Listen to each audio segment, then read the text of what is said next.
So you finally got 10K and you just want to blow it. You know, it's probably not the best idea right now because we don't know where the economy is going to go with all the mix up that's going on right now, and Bitcoin is on a steady rise, and you could make your 10K into 15K and hopefully into 20K if it keeps on rising. But that little junky sports car that's been sitting on your Facebook marketplace that just keeps on popping up every time you look is getting awfully tempting.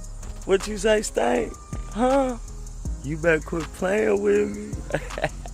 Rawr. And here you are watching this video to know exactly what to buy. Well, you picked a good video because I also make bad decisions with my money, and once I save up $10,000 I also want to spend it on a sports car, and I have done it multiple times. So I have a pretty good list, not only set up for you guys but for me when I get $10,000 again. Shut up and take my money. It's got a mix of everything, so you're gonna have some that have 4 doors, some that have 2 doors, some that have V8s, some that are Japanese with 4 cylinders, and some of those unreliable European cars. We got the whole shebang here, and there's at least one car for every person on this list. So the first one on this list, these are in no particular order, is the GT86 BRZ, or the FRS if you want to go old school with it, but I would recommend one of the newer years. These were around from 2012 to 2021.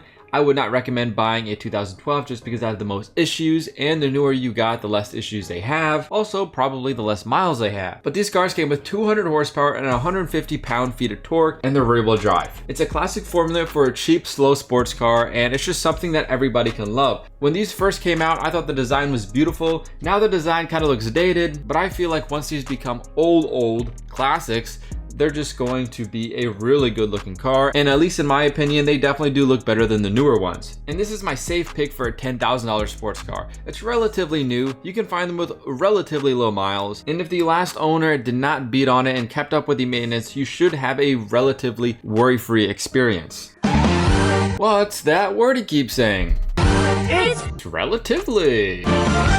But you're not buying one of these stock for what it is, you're buying it for what it can be. And although if you want to keep it reliable, you're gonna have to keep the engine somewhat stock and not put a big ass turbo on it, you can make this car look better, handle better, and that's really what this car is made for, to be a good handling cheap sports car. Not to mention this car does have back seats, so if you and your friend have 5 feet tall girlfriends, you can fit 4 people comfortably in this car. And as always, I will show one for sale just because I get a lot of comments saying, oh, you can't find that, you can't find that. Bullshit. Here is one. This is a 2013 Scion FRS 6-speed manual. From what he says, it does not have a single issue. AC works. Engine is stock. It has 154,000 miles. That is a little bit high, and you're probably gonna have to do some maintenance at 200,000 miles, but it looks like he kept up with the maintenance. It looks like a clean car. It's got brand new tires, coilovers, HR springs, and an exhaust. A lot of maintenance is done on it, and it's got some aftermarket headlights and taillights. For $9,000, listed 3 weeks ago, you could get this car for, I'd throw it out there, $7,500 and see what he says. This is a great deal for a daily driver sports car. The second car on the list is the Mazda Miata NB. And not any of the NBs, because NBs are super cheap. What are you talking about, $10,000 and you're talking about an NB for like 4 or 5 grand?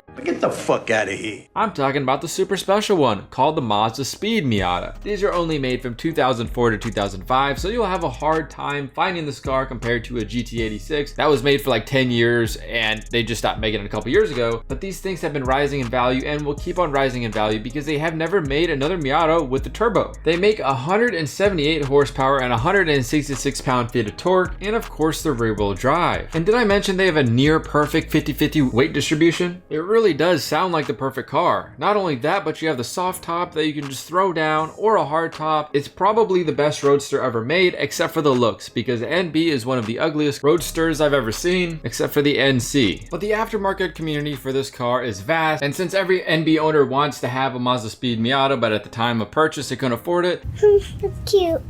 I wish I could get it. They have a bunch of kits to make their NB Miata just like a Mazdaspeed Miata. So although Mazdaspeed Miatas are super rare, the replacement parts for the added turbo on the NB Miata are out there, and you won't have trouble finding parts for your super rare car.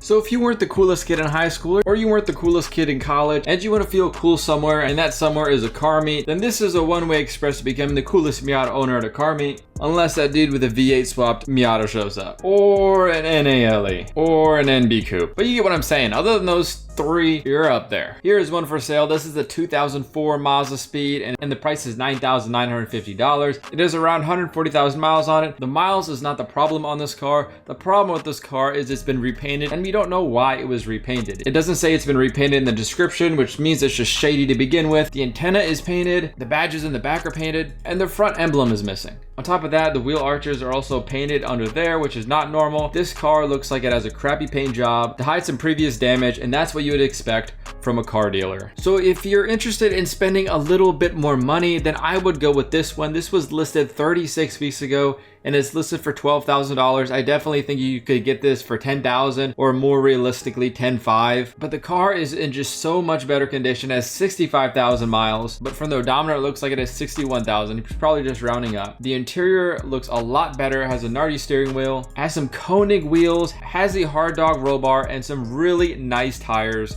The badges are not painted over. This looks like a solid car, a beautiful car, and he did well with the NB Miata, making an ugly car halfway decent. For the third car on this list, this is a car that if you want to get away from the young looking vibe of the Mazdaspeed Miata, but you don't want to sacrifice on the fun of having a Roadster, then the third car on the list is the BMW Z3. These were made from 1996 to 2002, and it was featured in a James Bond movie to add to the prestige. Now, this I'm particularly proud of. Behind the headlights, Stinger missiles. Excellent.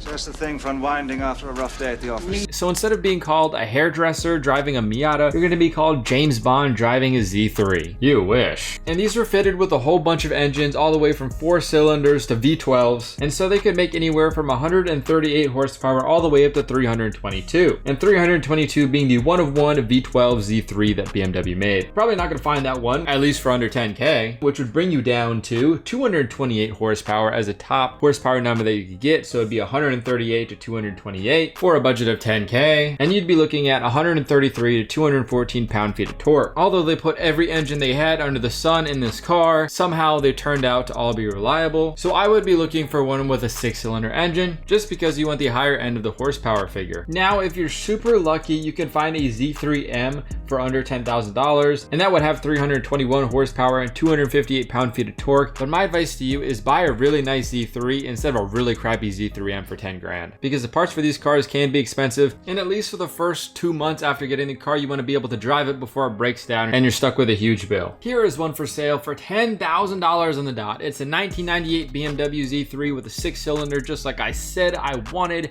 and this one has all the bells and whistles that I would want. It has a hardtop, it has these beautiful wheels, and it has a bunch of stuff done to it, including some Z3M parts like the factory leather heated seats. This car is an absolute beaut, and the whole entire front suspension was rebuilt. So I like what he did to the car. It's a beautiful OEM Plus build, and someone should definitely pick this car up if it works. It doesn't specifically state there's no problems, but I hope with this amount of mods and this amount of detail put in the description, he doesn't miss the point where it says the car doesn't work. Now, the first 3 cars we talked about are all about handling and a little bit about power. The Z3 probably has the most amount of power, but now we're gonna get into no power and also no handling. And you might wonder how this is a sports car. Well, it's an American sports car from the 80s, and that's about all that needs to be said. And I am talking about the late 2nd gen Camaro. And not like as in dead, but just the later years of the 2nd gen Camaro. And the crazy thing about this car is the lifespan of this car was 11 years. And somehow it went from a really good sports car to a really crappy one, then to a decent one. And the one you want to buy is a decent one. You can't afford the really good one. Those are gonna be the early 70s cars, and the mid 70s ones are just garbage. So you want to be looking for one that fits the years of 79 to 81. And you may ask, why did they nerf the 2nd gen Camaro? Who did it? I got 2 answers. The government, and because they're gay. The 2nd gen Camaro started out, you could get it with 360 horsepower. Then by the end of the run, you could get it with 175. But at least the Camaro shines in one aspect, and that's torque. And that's because it makes 275 pound-feet of torque. And you still may be asking, I mean, that's all right,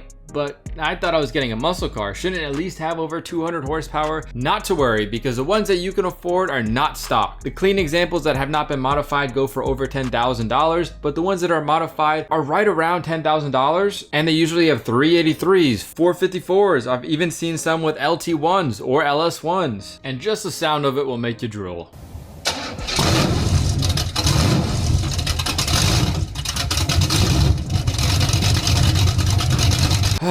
That's the sound of American bald eagles. Now, I do want to warn you, the only downside of these cars is that they are rust buckets like no other. You might say, it's an old car, it rusts, but no. This car rusts more. The metal is just not good quality, even though the car looks beautiful. You really got to look out for rust, especially if it's repainted. You do not know what they're covering up. So for that simple fact, I would recommend this as a second or third car that can be stored for a year at a time. Unless you got balls of steel and you're 18 and you just want to have a badass car, then go for it and let me know how it goes. Here is one for sale. This is a 1980 Z28. I was not expecting a Z28 for under 10,000, but here it is. And from the video, it works. Let's pull up the video, get the sound going.